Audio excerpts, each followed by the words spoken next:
Around 600 BCE, a significant transformation began to reshape the landscape of ancient India. This period witnessed the emergence of 16 powerful states known as Mahajanapadas, literally meaning great kingdoms.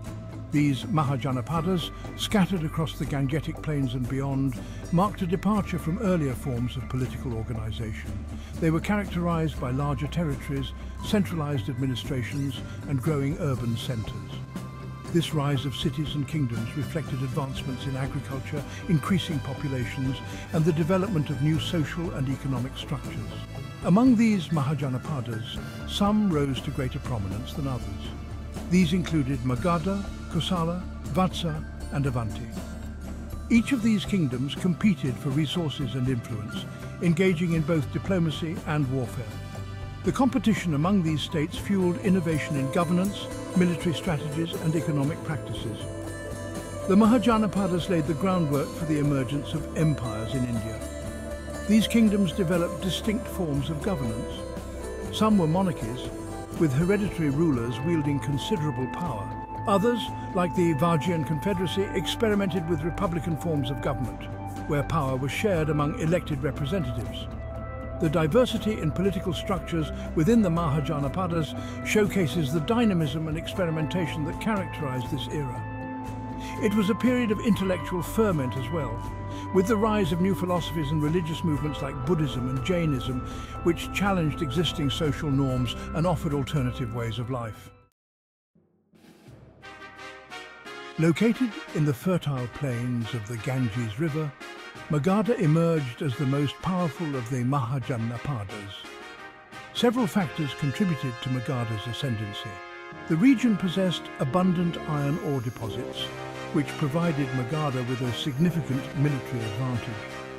Its strategic location with access to important trade routes further bolstered its economic and political power. Rulers of Magadha implemented ambitious policies of expansion and consolidation, gradually annexing neighboring territories. One of the key figures in Magadha's rise was King Bimbisara, who ruled in the 5th century BCE.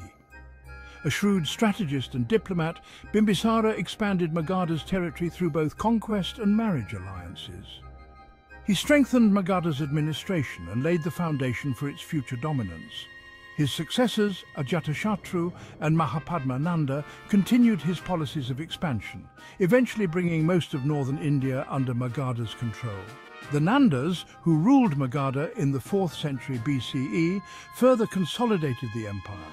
They established a vast and efficient administrative system, levied taxes, and maintained a large standing army.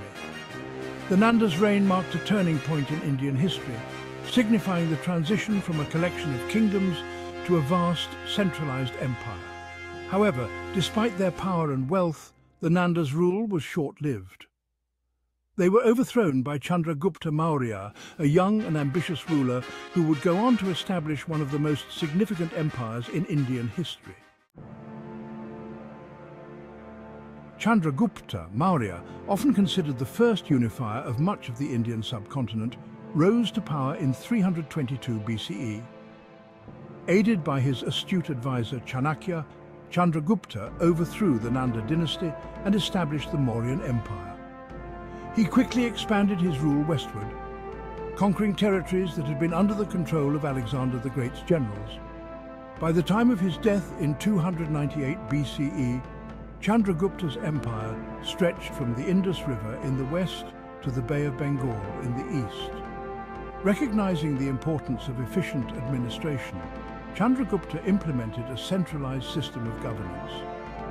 He divided his empire into provinces, each headed by a governor appointed by the emperor.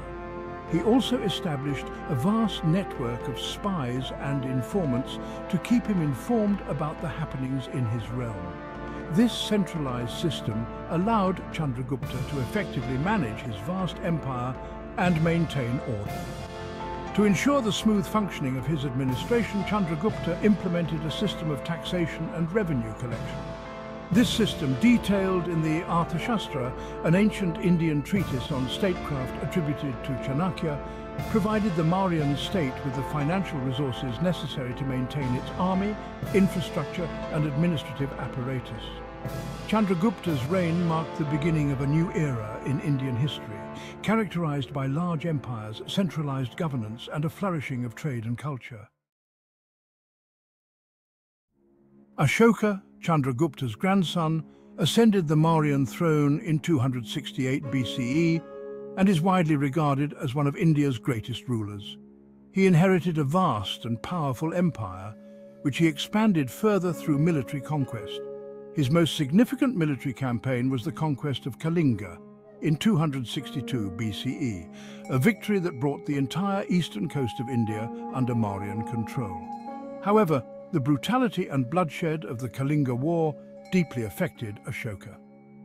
The horrors of war led Ashoka to renounce violence and embrace Buddhism as his guiding principle. He dedicated the rest of his reign to propagating the principles of Dharma, a concept encompassing righteousness, non-violence, compassion and social welfare.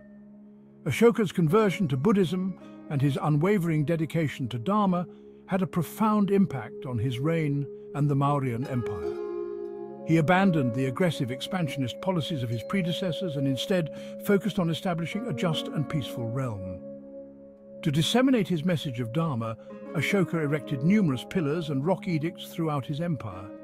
These edicts, inscribed in various languages and scripts, proclaimed Ashoka's commitment to non-violence, tolerance and social welfare. They urged his subjects to live virtuous lives, respect their elders, and practice religious tolerance. Ashoka's edicts stand as enduring testaments to his vision of a just and compassionate society, reflecting the transformative power of his conversion and his unwavering belief in the principles of Dharma.